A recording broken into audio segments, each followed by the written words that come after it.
Sultana kitchen থেকে বলছি। আজকে আপনাদেরকে একটা মাছের রেসিপি দেখাবো। আশা করছি সবাই ভালো আছেন।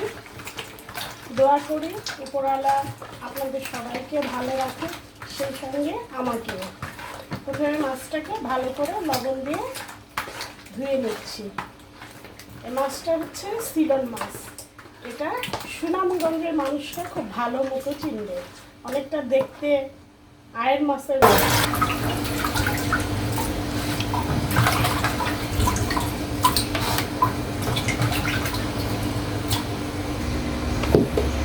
হলুদ, মরিচ, লবণ দিয়ে মাখিয়ে নেব। মাখিয়ে একটু ভেজে নেব। হালকা ভাজবো, বেশি ভাজবো না। বেশি ভাজলে আঁশ ছাড়া মাছ তো, বেশি ভাজলে তো জুসিনেসটা কমে যাবে, ভালো লাগবে না। এবার কড়াইতে তেল দিয়ে একটু গরম করে মাছটা ছেড়ে দেবো। হালকা ভেজে দেবো।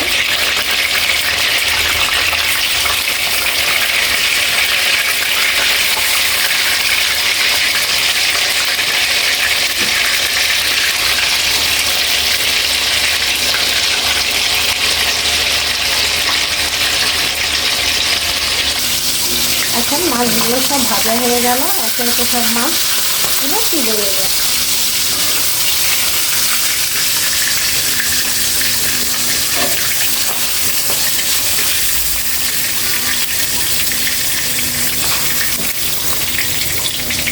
এবার মাছটা আমরা রান্না করব। এবার পেঁয়াজ দিয়ে ভেজে নেব।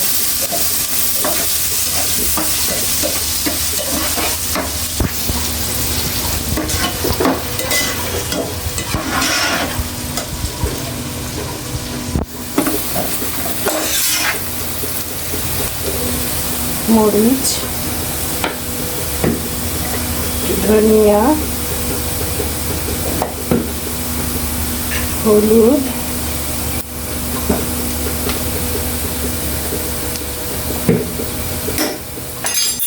লবণ অল্প দেব, কারণ ধোয়ার সময় লবণ দিয়ে মাছ ধুয়েছি, বেশি হয়ে যাওয়ারও সম্ভাবনা থাকতে পারে। এবার একটু জিরা দিয়ে, রসুন দিয়ে এটা বেটে নেওয়া হয়েছে। আমরা মাছে সবসময় জিরা রসুনটা খাই, যাতে মাছের স্মেলটা না করে। সামান্য একটু পানি দিব।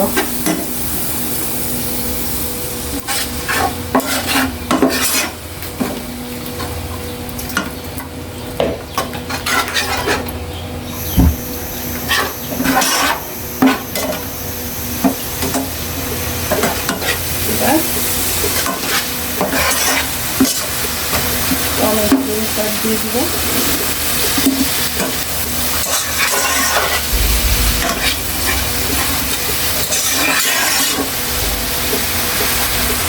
এবার আমি পানিটা মশলার মধ্যে দিয়ে পরিমাণ মতো পানিটাকে একটু ঢেকে দিব।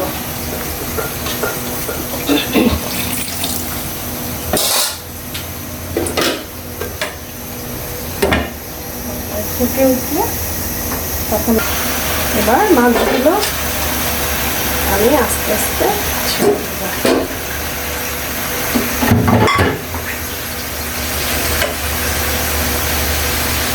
এইভাবে মাছটা পানি ফুটে ওঠার পর দিলে মাছটা আস্ত থাকে,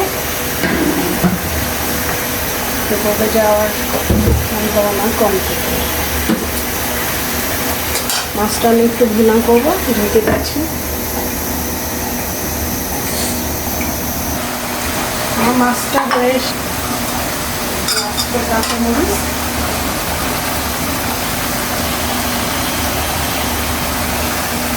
ধনে পাতা দিয়ে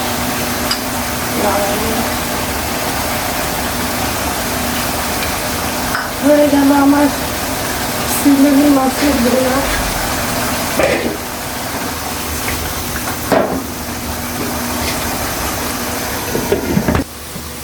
হয়ে গেল আমার মাছের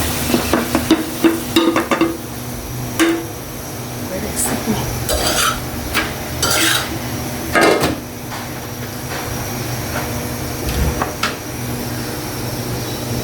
সবাই ভালো থাকবেন।